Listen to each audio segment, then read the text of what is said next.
Assalamualaikum warahmatullahi wabarakatuh. Halo sahabat kelas A. Pada siang hari ini kita berjumpa lagi dengan mata kuliah menulis akademik. Perkenalkan, kami dari kelompok 5.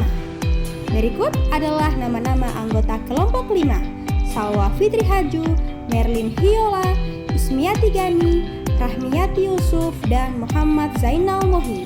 Kami akan membawakan materi yang berjudul artikel ilmiah.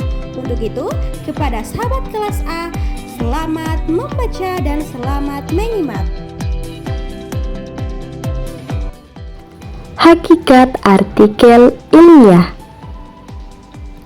Menurut Mukhlisin, tahun 2018, artikel ilmiah adalah tulisan berdasarkan hasil penelitian atau pengamatan yang berstruktur dan sistematis berdasarkan metode ilmiah yang memenuhi kaidah dan etika ilmiah untuk mendapatkan jawaban secara ilmiah terhadap permasalahan yang ada.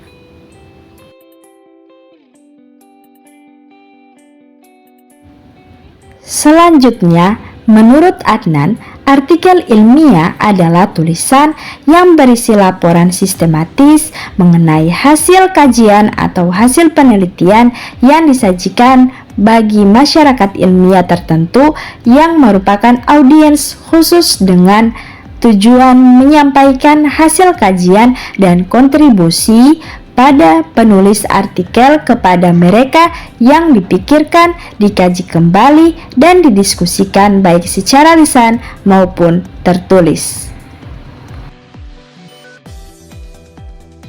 Jenis-jenis artikel ilmiah. Yang pertama, artikel hasil penelitian. Artikel hasil penelitian adalah artikel yang diterbitkan dalam jurnal-jurnal ilmiah. Yang kedua, artikel non-penelitian. Artikel non-penelitian atau sering disebut juga dengan artikel tinjauan biasanya merupakan artikel ilmiah yang disusun berdasarkan telaah pustaka atau kajian teori. Yang ketiga, telaah buku. Telaah buku atau sering disebut orientasi buku merupakan tinjauan analitik dan kritis atau sebuah buku yang baru diterbitkan 1-3 tahun. Yang terakhir, yang keempat, obituari. Obituari adalah artikel yang mengeluas berita kematian seorang tokoh ilmuwan yang disertai biografi singkat tokoh tersebut. Sistematika artikel ilmiah. Yang pertama, judul. Pada bagian judul harus ditulis lengkap informasi. Tidak terlalu panjang tapi juga tidak terlalu pendek, dan memuat variabel yang diteliti atau kunci yang menggambarkan masalah yang diteliti. Lalu yang kedua yaitu nama penulis.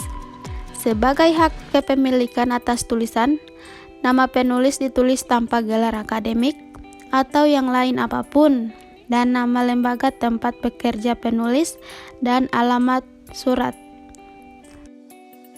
Yang ketiga yaitu abstrak dan kata kunci. Abstrak berisi tentang pernyataan ringkas dan padat tentang ide-ide yang paling penting.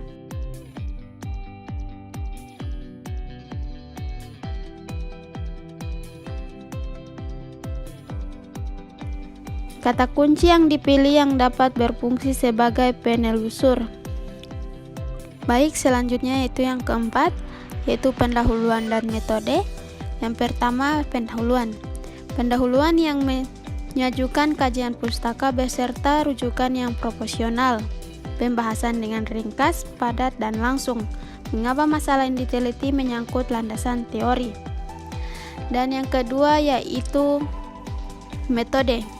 Metode menyajikan bagaimana penelitian dilakukan seperti lokasi, subjek, populasi, dan sampel, serta teknik analisis data beserta kebahasaannya. Selanjutnya yang kelima, hasil dan pembahasan. Yang pertama, hasil sebagai bagian utama artikel menyajikan analisis data sebagai hasil bersih yang bisa juga disajikan dalam tabel atau grafik untuk memperjelas penyajian hasil secara verbal. Kemudian diberi komentar. Apabila hasil cukup panjang bisa disajikan dengan sub bagian, tetapi bila terlalu pendek digabung dengan pembahasan. Yang kedua, pembahasan. Pembahasan sebagai bagian terpenting dari keseluruhan artikel bertujuan menjawab masalah atau menunjukkan tujuan penelitian dicapai. Menafsirkan temuan penelitian dengan teori atau kajian pustaka yang ada di pendahuluan dan mengintegrasikan ke dalam kumpulan pengetahuan yang telah mapan, dan menyusun teori baru atau memodifikasi teori yang sudah ada. Pembahasan ini juga memahami saran yang akan disampaikan kemudian. Kemudian kesimpulan dan saran. Simpulan dan saran sebagai penutup menyajikan ringkasan dari uraian yang disajikan pada hasil dan pembahasan dengan mengembangkan pokok-pokok pikiran yang merupakan esensi uraian tersebut. Simpulan disajikan dalam bentuk esensi, bukan numerik.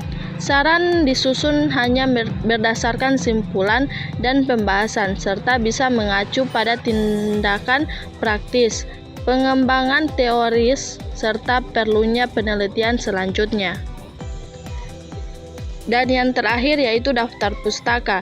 Daftar pustaka harus lengkap sesuai dengan rujukan yang disajikan dalam batang tubuh artikel dan sebaliknya. Kiat daftar pustaka atau reference harus dituliskan sesuai dengan format jurnal di mana artikel disubmitkan. Tulisan daftar pustaka yang up to date sebaiknya lebih banyak merujuk jurnal tersebut, termasuk merujuk ke jurnal yang akan disubmit.